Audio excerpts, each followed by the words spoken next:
And joining me now, right now, is Utah Senator Mike Lee, member of the Judiciary Committee in the Senate and author of a really great new book. It's very timely and it's very important. It's called Written Out of History: The Forgotten Founders Who Fought Big Government. Senator, welcome back, sir. Good to talk to you. Likewise. Thank you, Steve. Let me ask you about the book right off the bat, because you talk about the fact that even though the founders have enjoyed some kind of a resurgence of sorts because of the era of Trump, what we saw in the election and some other factors, nonetheless, you say that they're forgotten and not treated appropriately because, and I read this in Politico, you say too often we look to history not to understand it, but to seek out confirmation for our pre-existing beliefs. And that's what you believe is happening in the case of some of the founders. Yeah, that's exactly right. I call this the Hamilton effect, where people will look to Alexander Hamilton, not only a founding father, but of course the subject of the famed Broadway play that bears his name, and they will look for whatever they want to find in history. A lot of progressives have looked to Hamilton and said, see, look, he's one of us. See, look, he believed in a strong central government. That therefore means he's a liberal by present-day standards. That, of course, isn't true. It isn't a fair comparison. And it's important for us to know the stories behind the founding generation in order for us to fully understand what they went through. And is that a matter of education? Do you believe? I know you alluded to the fact in a Politico story that I have in front of me that you say that the education is there to a degree when it comes to the founders, but is it really? Well, there's a strong desire that's almost instinctive on the part of the American people to learn more about the founding generation. So people have the desire, but sometimes people aren't taught, at least not about all the stories. I mean, if you ask a lot of people what they were taught in school about the founding generation, the first words out of their mouths in many instances will be, oh, well, they were all white and wealthy and landowners and often slave owners. Well, that's true. There were a number who did fit that description. We've written a number of these out of history, and that's why I wrote this book and entitled it Written Out of History, right. Because there are a lot of important founders who don't fit any of those descriptions. And men like Canasatego, the Iroquois Indian chief who showed the founding fathers by teaching Benjamin Franklin about federalism, this idea of local self-government, that different groups can join together, provide for their common defense, and have some things that are decided at a national level, but have everything else remain local. Written Out of History, a very, very important book. Senator, let me ask you, word came down today that James Comey is going to testify, I believe, before the Senate Intelligence Committee next week, and the media is going crazy. They can't contain themselves. He's going to tell all about, according to them, you know, how his letters that he took, his notes that he took, and how Trump pressured him into dropping the investigation. Yet on, I believe it was May 8th, he testified under oath to a committee that he received no pressure from the Justice Department. That was the specific question. And then went on to say nothing like that has ever happened, which many took to mean on a wider scale.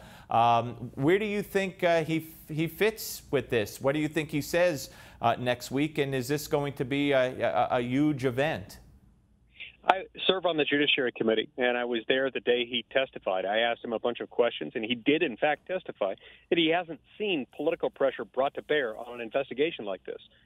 I think he was pretty clear in what he said. Moreover, if, in fact, he had been pressured in the manner many people have described, I think he's one who would have resigned in that circumstance.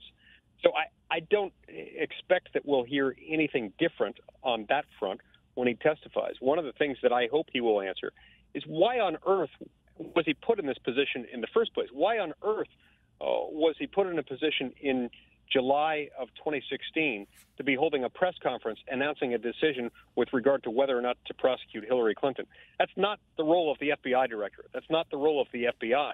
That's the role of the Attorney General and those who were reporting to her at the time. And I hope they'll ask him questions about that. Yeah, well, that will be interesting, certainly. Let me ask you about the climate, the Paris Agreement.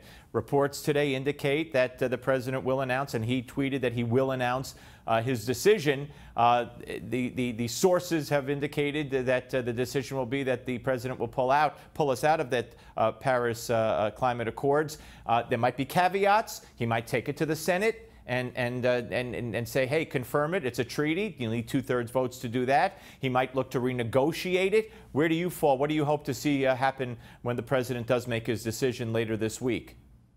Well, I hope he'll get us out of it. Look, the Paris Agreement is a bad deal. It's a bad deal for the United States. It's a good deal if what you're trying to do is thwart the growth of the American economy, thwart job opportunities for middle-class Americans. But it's a bad deal if you are an American, especially a middle-class, hardworking American.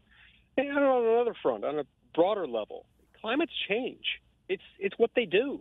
What we need to focus on is how to adapt our constantly changing environment in such a way that we can have a robust economy, and having free economic opportunities for the American people is the best way to do that.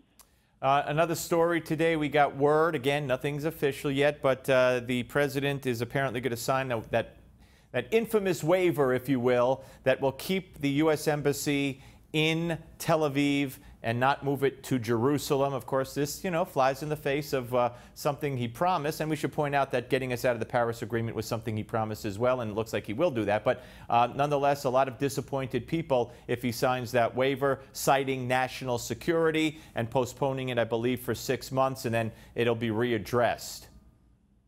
Yeah, so when we look at a decision like this, the President of the United States has a lot on his plate, and he has a lot of decisions to make that will affect the safety and the security of the American people and of allies of our country. And so I'm not one who's inclined to second-guess a judgment like that that's got to be taken into account with a lot of information, a lot of classified information that the rest of us might not be aware of. I think there are other things he could still do to move the ball in the right direction and to maintain a degree of consistency with some of what he talked about on the campaign trail. For example, if he were to acknowledge that Jerusalem is, in fact, the capital of Israel, I think that would go a long way. And so that's something that I think we can look forward to. Are you surprised he didn't do that while he was in Israel? I don't know all the considerations that he had to undertake. I thought it might happen while he was there. I'm still hopeful that it might happen at some point. Let me ask you about something that was in the news, a horrific, very disturbing picture that is hard to get out of one's mind. Kathy Griffin with her photo shoot, the decapitated, bloody head, that represented Donald Trump's head. Melania Trump tweeting out that her son Barron saw it on TV and was very, very affected by it. CNN has said they're breaking their relationship with her. When you see something like that, and she's not alone. There are other entertainers. There's one rapper who did something, and at the end they put a gun to this guy who looks like Trump, and they shoot, and they say bang. And I mean, I could give you a million examples. What's going on here? It was disgusting. It was disgraceful. It was one of the most shameful things I've seen in the media for a long time. Now, I know she has apologized. I hope she will back that apology up with a plea to those in the entertainment industry and those in the news media to calm down and to not do things like this. This is bad for our discourse. Look, she may have a right to do that, but just because you can doesn't mean you should. The fact that she felt that this was just fine is incredibly disturbing to me. And I think we need to come together as a country, Democrats, Republicans, liberals, conservatives, everything in between or elsewhere on the spectrum, and say this is not okay. And this is indicative of what I fear may become a deeper malady in this country, that we can't have legitimate political disagreement without doing something disgusting, revolting, and hateful like that. Yeah, and we see it on college campuses and manifests itself in other ways. Senator, I know you got to go. Great book, great interview. Thank you very much. Written out of history by Utah Senator Mike Lee. Thanks, sir. Thank you, Steve. Take care. All right, folks, keep it here. As you know, newsmaxtv.com. And always check out the website, newsmax.com. Until next time, thanks for watching.